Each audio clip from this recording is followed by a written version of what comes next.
Welcome back, everyone. HopX was with me. He has departed. We appreciate him being here, but I'm being joined with a legend in the Halo 5 community. Welcome, Shy Away, to the booth.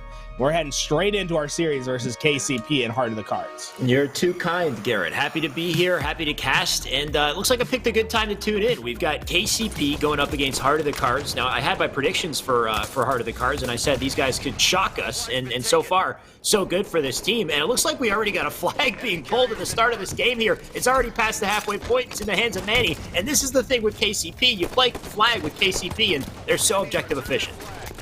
One thing that might shock you is how well the championship roster of Kansas City Pioneers has been playing today. They had a 3-0 in every single one of their matches, and they probably played against the top 5th through 8th team that we saw from last tournament, Flyers, and they kind of just put them on notice, did not even bother with them as they had a quick 3-0. And honestly, this new KCP, I'm going to say that it's new.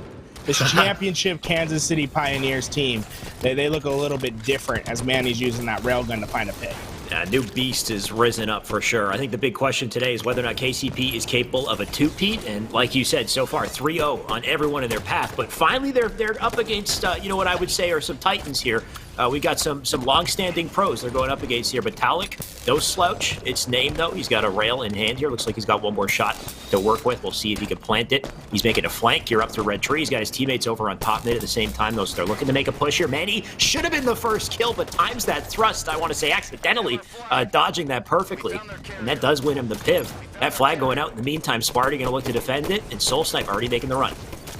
Look at this Soul Snipe, beautiful play by him. There was 3 players from Heart of the Cards that could have looked and gotten him before he got it past that 50-yard line. They weren't able to do so, but once again, Heart of the Cards able to slay on their way back and potentially get this flag return as Druk tries to get the last second touch he does, but that should not matter in the grand scheme of things, as I believe that flag is probably dead in the water. Yeah, you can see Manny in the meantime going to elect to pick up that rail instead, make sure he controls those power weapons on the map. You got Sparty still trying to defend for that flag. I'm not sure how it didn't get returned. It's been sitting there the whole time, but actually it ends up being a point on the board for KCP, so they hold on to it. They managed to get the capture, and at the same time, like I said, they got control of the power weapons. Manny's still holding on to that rail. Was that Druk that came in and just grabbed that flag? And then the way that he died and the momentum of the flag just carried right inside the window, right on top of the flag point. They were able to put it in. What a flag for KCP. And maybe that's the tendencies of Heart of the Cards right there, to overslay a little bit. No one wanted to really jump on that flag and give up their life, but instead it cost them an early flag cap. Druk just trying to survive this battle here, but he does get double teamed over in the treehouse. You can see multiple players pushing up there, making their challenge right now from Heart of the Cards. They're going to try to answer back. Talick with a flank though in the meantime. Nice 2-shot beat down, putting the damage in for the double on Sparty as well. Last one left to clean up in red base. He's sitting in small door. Actually, we got 2 left, and he'll delete one with a perfect kill. Manny getting the other. So that's a nice quick execution of all 4 players on the base. Now it's their turn to push up, take that map control, and you can see Talick, he's already set up, ready to go on these 2 spawners. Talick played out of his mind last event. He had a KD that was in the high ones. Like he was almost in that 2.0 KD, and depending on the game type, I believe it was Strongholds, he had a 2.04 KD last event. So he played out of his mind last event, and he's proving why he's going to be a player that some of these pro teams are going to be seeking out come Halo Infinite. I said it, KCP, they have to protect Talick. They cannot let him get poached by another team, because he's looking to come into his prime come Infinite. Kind of a wild story for Talick and really the entire team on KCP, because a lot of these guys have been around for a little while now, just kind of I don't want to say in the shadows, but not necessarily in the spotlight. But it almost seems like overnight, all of a sudden a player like Talick just came up, and he's at the top of his game here. He's at the top of the world, I would say, in Halo 5. And it's like we didn't even know him previously. Now everybody's saying his name. Gonna look to try to win this fight here, and he does take that on Reigns. That's a big defensive kill for him. Gonna grab that Tac Mag shot, shots into sub at the same time here. Just gonna keep up the defense.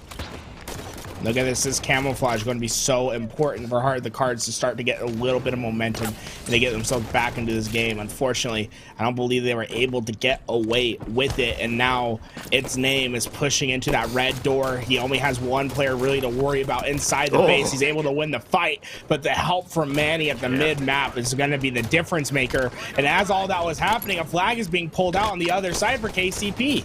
KCP so efficient at just cutting their losses, getting into the base and getting those pulls, but Ryan Noob being very efficient on the defense there. He does get the kill. He's got one more shot in rail as well. Player up in blue tree, he's out of the picture. Ryan Noob going to push his way up here. I like the little lane change though, but he might get flanked from behind in just a second here, so hopefully the rail comes in handy, and it does.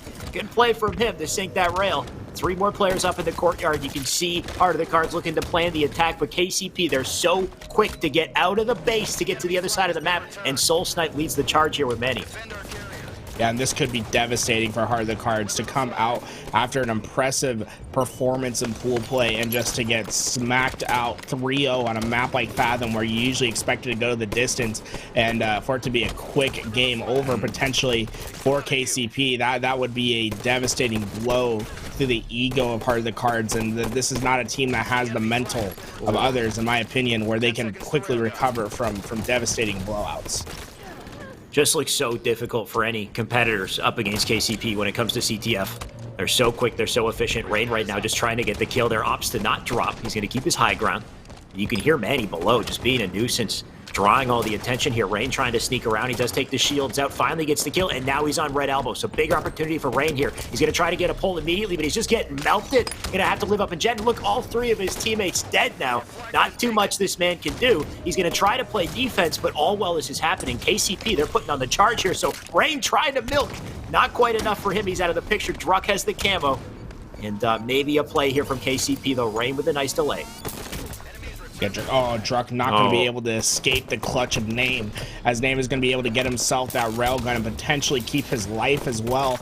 Oh man, just white lies at the last second, and that would have been incredible if he was able to get that kill on Talick, but he's not able to do so, and this player in the back base is in danger. But Ryan Noob able to get the kill at the last second, and there we go. They are able to clear out their own base for the time being. Soul Snipe able to get that railgun and put Rain back on the respawn screen. They're starting to push forward. KCP, another breath of life, as they're already pulling this flag out through elbow, and that is a fast flag grab from these guys. This might be it. If they can take out that last straggler in red base here, you know Soul Snipe's aware of him, because you already got Manny up here with the flag on top mid. They're just waiting for that final kill. Manny going for a very long rotation with this flag here. Takes it all the way up through top mid. A nice little detour to get himself right over to the pedestal. That should be a nice, easy, breezy 3-0 to close out that game 1. KCP, it's just another day on the job here, Garrett. They're looking so damn clean in game 1 with the 3-0. Yeah, I'm very curious as to what the stat line looks like after this game, because this isn't an easy fight by any means, and it's Talick who comes out on top 21-14. Wow. And this man, he is differently built these days. Last tournament, man, he had a 1.44 KD the entire tournament with, and he was playing against the top teams consistently throughout that tournament and putting them on notice. Yeah, Talick looking absolutely massive on the stat chart there. There's a double from previously. And he actually, I believe he takes out 3, maybe 4. Does he get all 4 here? He gets the perfect on the 3rd, and the 4th one gets taken out. But Talick just a force to be reckoned with. Here's that other flag going in as well. Talick being objective, efficient also. So a little Talick montage here to start off our series, Garrett. I mean, I love what I've been seeing from Talick so far. KCP, they are my favorite to win this tournament. I think their momentum that they've had, and you know, I think it's crazy that we're to the point of time where it's not that crazy to say that they're a favorite. Like what we saw last week, it was impressive, and now that we saw Sentinels and Pool Play drop a game to an open bracket team, it's like, are they really going to respond back as strong as we'd expect? I think this week is really what's going to tell the tale, right? Because I think it's easy if, sure, KCP, they won one and they've earned some respect, but I still think it's kind of easy to write them off and side with Sentinels just because of history. But if they take 2 in a row, that's a bit of a rewrite. That will completely change people's opinions of this team and their expectations going forward here. So KCP can make a massive statement today, and they know it, and they've already started with the statement on Truth Slayer here. Ryan can't even get out of the toilet in the base. That's a 6-2 to start start the game. I'm going to say they won the opening strat, though I think that camo might be burned, but it might not matter either way. Yeah, that camo burned early on, it seems. And it's so interesting. This Heart of the Cards roster, we saw it previously. They like to go into that bottom mid of the map and be aggressive and try to find picks where they're hyper exposed. And I'm just not sure how that's going to work out against this KCP roster. That being said, they went down early on. They're already getting themselves back into this game. Early responses from Heart of the Cards, but they play a dangerous game of Slayer. Manny was being such a nuisance there, but he did get taken out. Rain right now, he's being sneaky now, and that does come in handy. That's struck down. That evens out the score despite the dominant opening here. Looks like we just got 9-10 on the board. Rain controlling pink side. He's got Ryan right beside him on the door here, gonna try to help out, get the shots into Soul Snipe. Hopefully let Ryan finish off that piv. At the same time, though, he's going to get pressure from behind. Ryan does get his pick, but then the stick comes in for the trade. This is something we see from KCP without fail, is their ability to get those trades, get those sticks right before they go down, just keep the pressure up. Manny now controlling pink side as well, though. He gets lit up. Talick, though, with the flank, and he's going to pick up those kills for the trades here, just keeping KCP's narrow lead in their favor. And look at this, Soul Snipe hyper aware of the flank from the backside. He immediately throws the nades and hits the perfect shot on Rain. And 3 go down for Heart of the Cards, and that is a devastating performance. You're seeing the U is built on the map. They have players on both bases, one at P side. They're trapped in the car bubble. This is the last thing you wanted to see. As a nade that Soul Snipe hits, it's the top end of the map. You don't see that often. Into the galaxy and beyond for sure. But yeah, like you said about that U setup, shout out to Callus. They had blue base to red base controlled and pink side, so forced car bubble spawns. All while camo is coming up. So KCP with the ultimate setup to take advantage of camo, and then they're winning their fights at the same time there. That was huge from Soul Snipe. But I'd like to see what happened to the camo after this control. Do they have it in their hands? And it looks like they do. Druck had it, and he does get taken out by a beautiful nade from Rain, who gets a double. Soul Snipe looking to pick up the pieces here. So KCP ultimately netting a little bit positive off their control there, 21-18, and looking to extend that lead. Yeah, and the best part is even after they lose that setup and they were able to get the camouflage, they're able to get the kills with it, and they're not on their back foot. It's not like they've been put in a trap of their own. That's what the affordability, it gives you that extra bit of comfort to deal with. You're able to get slayed out one full time and still be able to fight for control, and fighting for control they are, as they're finding kill after kill on the map. Druck and Soul Snipe find 2 of their own, and Druck is already pushing forward. 3 going down once again for Heart of the Cards, and they could be put in the same pincer spot again, as all of them are spawning in the car bubble. It's happening, but that was a huge win from its name in that 1v1 right there to just deny that opportunity a little bit. It gives his team an opportunity to extend here through red base, get the shots into the back of Soul Snipe. That's a nice kill here. So 5 kill deficit on the side of Heart of Cards. Not unwinnable. They've also flipped the map as well. You can see new spawners coming out from car side here, but Rain in a lot of trouble. Just going to stay back and be patient at the moment as his teammates spawn up through red side. He's got a double dilemma here up through the pink street, also in front base, but he does take a kill with him. So good work from Rain to put the damage, but the pressure is on from KCP. They were so quick to get high ground control. And look at this, Druck's already pushing into the base. Does he know the player to the right? His teammate comes in, Talick with the help. 34-26, the lead just keeps growing and growing. It was so close early on, but man, KCP, they aren't letting up, and that's what they said in their post-game interview after their Money Tuesday upset.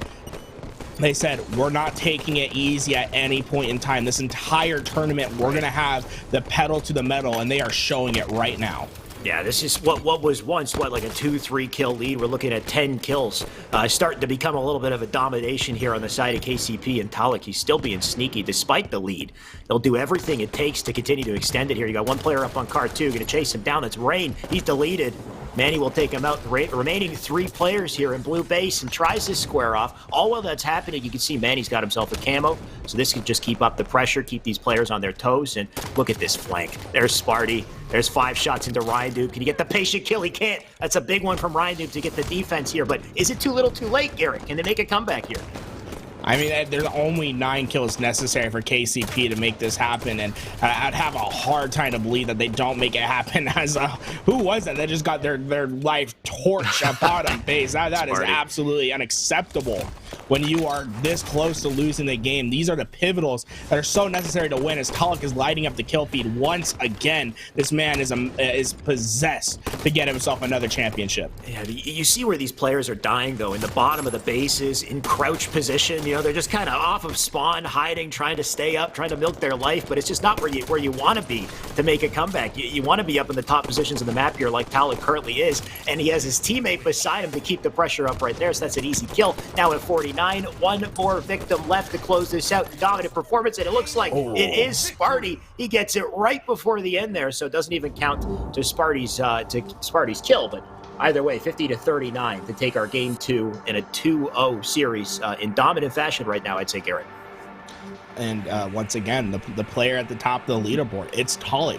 He's different. He knows what Halo is. He knows how to play it. He's a man that was built to play this game. God used every ounce of his creation to make sure that he was built for Halo 5 with the way that he's been playing these last couple weeks, because he just looks like a man possessed. Once again, he had a 1.44 KD, and it looks like he's going to be having some similar stat lines this tournament if he keeps his performance up.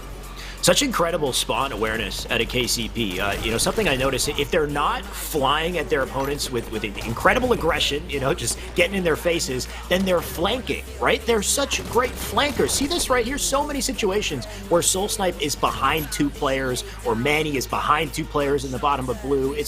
They know this perfect kind of push and pull strategy where they're either incredibly aggressive or they're sneaky as hell, and they're so difficult to deal with. So it has to do with their spawn knowledge, their awareness of, you know, how many teammates do they have up and what can they afford to do with their current resources at the moment. I think they seem to be able to adapt and conquer. But speaking of adapting and conquering, can we see any adaptation at a Heart of the Cards here? This is their last chance to do so. Sparty McFly gonna get melted by Manny though, who's got the camo and a double to start the game. I think KCP are just looking too hot, Garrett. I think Spartan's hitting a mental, because these are kills that we do not see Spartan lose, as Manny's doing his best to stay alive with the camouflage here at the bottom pit, but he cannot, as Spartan eventually finds that kill. But as all that was happening, Heart of the Cards are able to secure the overshield, so it looks like they're going to be coming out, edging out the early game for their team, as they're the first ones to put this points on the board. Got to respect the fact that Heart of the Cards still managed to pull out those opening, captures and points despite the lack of power-up control. Sparty trying to do some damage here in bottom mid. If he gets these kills, this is huge. That's 2 dead right there. They got to keep their players alive and keep this damage up here. That third player right there now down. New spawner coming up. Sparty going to chow it immediately. And he's got its name to help him out. So quick kill right there. And they got to be in bottom mid to get that capture. They do it. So nice, efficient play from Heart of the Cards to answer back, get a few more points on the board. But now it's a brawl in bottom mid. You got these guys 3 going into the pit on the side of KCP. They're just applying pressure. Sparty flies out, but only is able to take one with him. Name finds a perfect kill on the other side. Can he win this pivotal fight? And he cannot. Soul Snipe comes from behind, and that's going to start applying pressure for a potential trip cap, as Druck has his own fights towards the pit. If they're able to win at the pit and the base at the same time, that would be a devastating chokehold for Heart of the Cards. Look at this play from Druck. He's just diving in there. 3-shot beatdown. He does manage to connect it. That's a double, but is it enough to stop the cap? You still got players in bottom mid fighting, trying to do anything they can to stop the reset, but it comes in, and that trip cap is now in effect. The points on the board here, 24 and counting. We got a new set of power-ups coming up as well, so a double dilemma here for Heart of the Cards. They got to stop the captures, but they also need to get players on the outsides of the map to pick up OS and camo, and I'm not sure if they can split those resources, though. If you look at that feed, nice answer back in the slays here. That was 3 dead, and Sparty does come away with the camo. Now it's all about that OS, and I think Rain was on it. He might have burned it. I believe the overshield. No, Sparty. He's in trouble. That's insane, though. Like, right, Heart of the Cards get 3 down. They get the camouflage. It looks like they're in position for the overshield.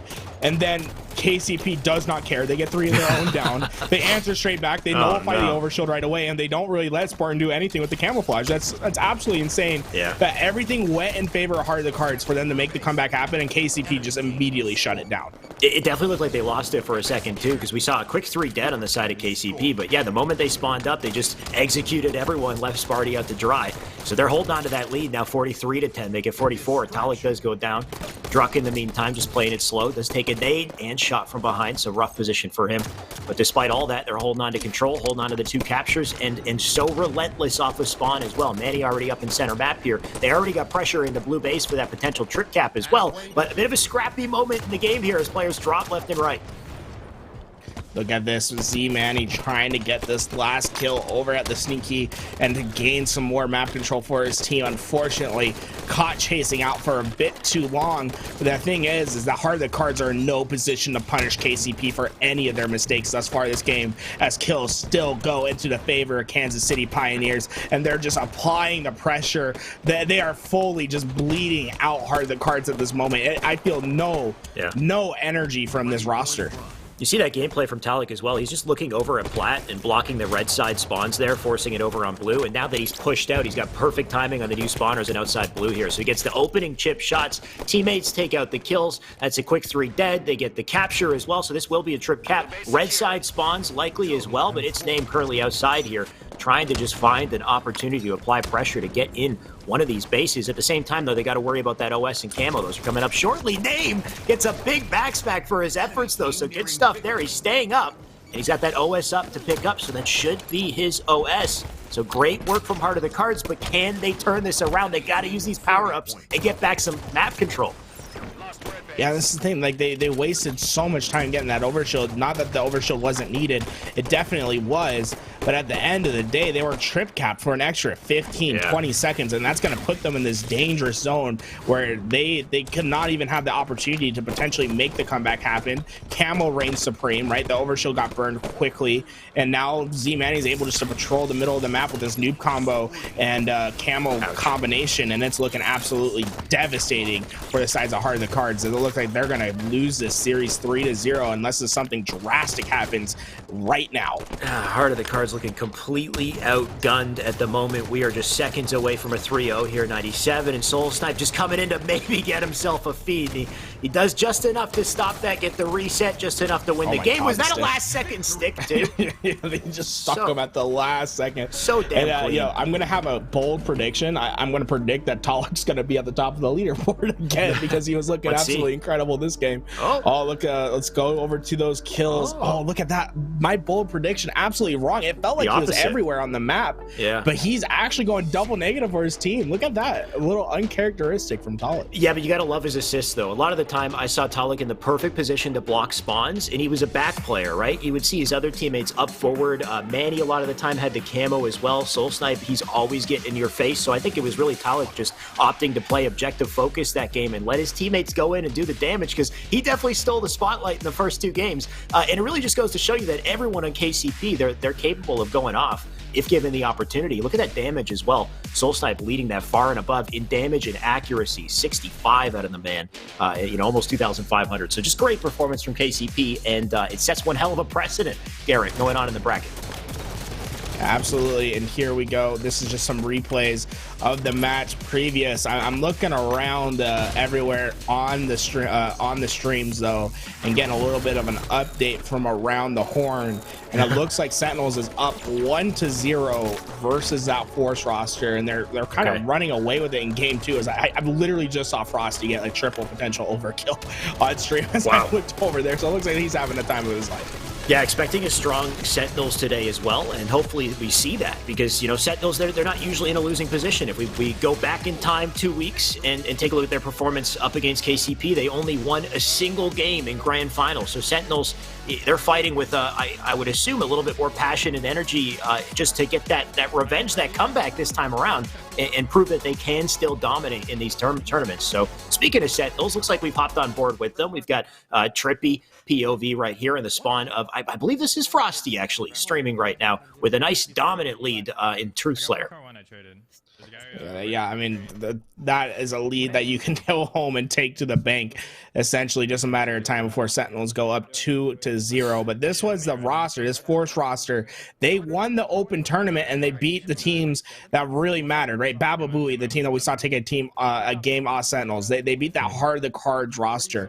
They really just dominated the open bracket, and it's exciting to see them here and to get themselves into this into the bracket play the following week. Just full of interesting teams in the bracket. You talked about Baba Booey, but also Forces, the team that they're going up against currently, right? A lot of incredibly talented players here. These were previously known as Scared Money. They won the open. You know what? I can't even explain it, because Frosty gets himself a triple on the feed. What a dirty play from him and Matt. Don't kill him. That was Frosty's over. right there. Hey, He yeah, would have had that's the that. second time Royal 2 stolen an overkill from Frosty this game. So, maybe chill a little bit out, Royal 2, but they're just 7 kills away from winning it. And I also just got news that Inconceivable, they're going to be up 2-0 over Flyers, and I believe they're just starting their game 3 right now. So it looks like the bracket kind of playing out as we kind of expected, with these top 4 teams still just clearly the top 4. Flyers are an interesting one for sure, though. I feel like out of all the teams outside of top 4, Flyers previously had shown the most potential to break through and get into that top 4 slot. But when you're going up against Inconceivable and they're bringing their A game, then it's not a surprise to see that they're doing extremely well also. So I'm curious to see how Inconceivable plays today, how C9 plays today. These top 4 juggernauts, I feel like if they're having a good day, all of a sudden they could be the stars of the show, the winners of the tournament. Is Force starting to get a little bit of life as the lead is slowly being chipped away, but with only 3 kills left for Sentinels to do it. It just seems as if the comeback is impossible, unlikely at the best, as it's just a matter of time before these players get taken out. So Frosty just puts Barnes into the ground. Yeah. Trippy finally finds Rami, and that'll finish our first game, the second game of that series, 50-38. As that is Sentinels just coming out strong versus the top team that came out of the open bracket. It's always a treat to watch Frosty's POV and just look at his aim and how smooth his tracking is. Like just commenting on that back thrust in the very end and the way that he tracks that player around the bubble as he tried to escape, as he's just flying through the air, right? There's little tiny micro movements he's making on the right stick, but he does them in such a smooth and confident way. I don't know, Garrett. It's a sight to behold. Look at those stats too. Yeah, I mean, it's just Frosty's a little bit different, man. We use that term a lot. He's different, but like they're the players that came up through Halo 5. Frosty played a little bit of Halo 2 Anniversary before, but like he really made his name for himself in Halo 5, and you can see why. I mean, he is clearly a top 3 player throughout the entirety of Halo 5. I still consider him to be the best player right now. But there we go. This is what Sentinels, this is what it looks like for them. Just a dominating performance throughout the entire Halo 5 Pro Series. Yeah, Frosty has one hell of a record, so we're going to stay on board with him in this what is, I think, potentially the last game for this series right here. They're already leading 2-0, so looking to make it a 3-0 here as Frosty chows out for the camo, and he does get 1 and 2 right there. That's a nice double for him, though the camo, I believe, picked up maybe by Snakebite, his teammate. I believe Snakebite, I think Snakebite got away with that one as Frosty's able to get into the pit. And yeah, this is just not a start that you want to see if you're on the side of Forces, as Frosty just immediately takes Rami's shot, 5 shot. And yeah, this is just clearly Sentinels outclassing Team Force at the moment. Something that we saw in the last series, though, with KCP and Heart of the Cards. So once again, I can't wait to see KCP square off with Sentinels today. I feel like both teams are looking great. Both teams looking well practiced. Just a matter of who's playing better. But of course, we still got to get through this game here. We got some pressure coming in on red base. Frosty's still just holding it down from the front of the base here. New spawners coming up to try to cap blue. Frosty going to elect to get into pit here and hopefully stop this capture, being extra patient, and we'll see if it pays off here. Player just trying to stay up to the last second, and there he goes. He does get the kill. So that holds down pit, but at the same time, I like the efficient plays coming out of the enemy team here, getting both side bases. Those Sentinels are so quick to cap red and wrap over to blue side here. So it's going to be outside spawns likely. Frosty's already ready for it. Yeah, look at that. I mean, he's throwing out the nades. He's hitting. He's getting the hit markers. He's going to find himself another multi-kill as he finds a Vetra at that bottom base. And look at that. A teammate filled in for him. They said, hey, Frosty, you go out, do your thing, find another kill on Furiously. I'll go cap this base. And look at this. Frosty, just a damage machine as he moves forward, finding multiple kills. This is a crazy life when you just think about the implications of how he just got blue base, got a double kill, moved across the map, got another kill, and then immediately put pressure on the next base. That is some high-level gameplay from Frosty. The entire rotation he made is pretty unreal, right? Just sitting on red base previously, going through center map to get to blue, and then just knowing spawns the whole time, right? He kind of weaves his way out through the action. Though they finally do take him down. Camo coming up as well, so good timing to do it. It looks like a blue player does pick up that camo, so that will hopefully help out Vetra and team here as they try to get into pit to get some sort of a capture. Frosty getting melted off spawn, so good little teamwork and coordination here coming out, but you can see that kill feed. Trippy going down as well, so they do have the 2 captures. They're losing some of their players here. Frosty spawning up, probably going to cap or have a teammate cap blue. But we'll see how it transpires here. It looks like they did get both power-ups. Both power-ups, indeed. And that's going to be a devastating. Oh, man, dude. I want to see Force make something happen here, and that camo going out. Yeah, it's just they get the power-ups and then they don't do anything with them, and that's just Sentinels are just clearly looking a little bit better. I mean, I don't even think you can say a bit. So Forces get some points on the board, but once again, I mean, if Frosty's playing the way that he is, I'm scared to be KCP when you guys eventually have to meet him up. This is looking like a terrifying Frosty. I mean, Forces are mounting a little bit of a comeback. There's still definitely a lead and definitely some control on the side of Sentinels here, but 24 points and counting coming out of Forces here as they just try to get their way through to the center of the map here. Bards, it's a big win for him onto Frosty, just causing him to whiff that shot. As Bards makes this rotation, hopefully he can get something out of it, though. Frosty just seen him on the death cam here, so he knows exactly where that player is. But they did manage to cap Pitt, so that's pretty huge here. 28 points and counting. Going to try to hold on to it. Frosty making a big rotation out here through outside. The main objective, of course, for Sentinels, try to get as many slays as they can first, not just dive into the captures. But, I mean, Force is turning this around, Garrett. Yeah, Force, I mean, look at this. A trip cap's in effect shortly, but a trip cap is in effect for that little time. But as I say, that 4 go down. So it's like, that's it right when we think Force is going to do it, they go 4 down. And that's the entire objective for Sentinels, right? It looks bad for them on the the stronghold captures, but then all of a sudden they just get the slays they need to, and they're so quick, so efficient to recapture the map here. So they do hold on to those 2 caps. Force looking to answer back. We got Camo OS coming up once again. So they're going to try to control those power-ups. Frosty with the nades into Pit here. He did manage to help stop the Pit capture. So there we go. Still going to hold on to it, but it looks like OS once again in the hands of Force. Not sure what happened to Camo, but Force doing a great job taking advantage of these power-ups. Can they net something off of it, though? Because Frosty being such a nuisance, flanking through, getting the kill on Vetra, and just going to be looking to get the new spawners out of blue now. Talk about a heads-up play from Frosty. He saw the overshield player, and he's like, yeah, you can just go. I'm not dealing with you. Instead, he flanks out, and he finds a kill on an unsuspecting teammate of that overshield player, and that allows them to have a little bit more breathing room on the opposite side of the map. That being said, I mean, for how well Frosty's is playing, for how well Sentinels is slaying out, for them to be this close in the game is surprising. And it's because you said, Chai, it's that overshield, that camo control that Force has been having in the late game. That might all change very shortly, though. We're looking at a trip cap in just a second here. Royal 2 will get it. So pressure coming into both bottom mid and blue at the same time. Not sure how I feel about this, because that means they've split themselves on the map here and really just forcing 1v1s. You got to love that angle from Frosty as well into the opposite base. So that just deletes a few more players here. One more up on top mid. Frosty with the trade, and that's good enough to keep that trip cap in play here. Though the new spawners up in blue, they're going to quickly try to stop the bleeding. But, at this point, they're starting to really pull away here, Garrett. 71 points and counting out of Sentinels, so netting so much off of that map control. Yeah, that trip cap, I mean, that trip cap momentarily just allowed them to apply more pressure and just to keep Force on their back foot. And as that was happening, I just got an update that our team Flyers do fall 0-3. Ouch. And a sweep from Inconceivable in that quarterfinal. So they're going to be going home.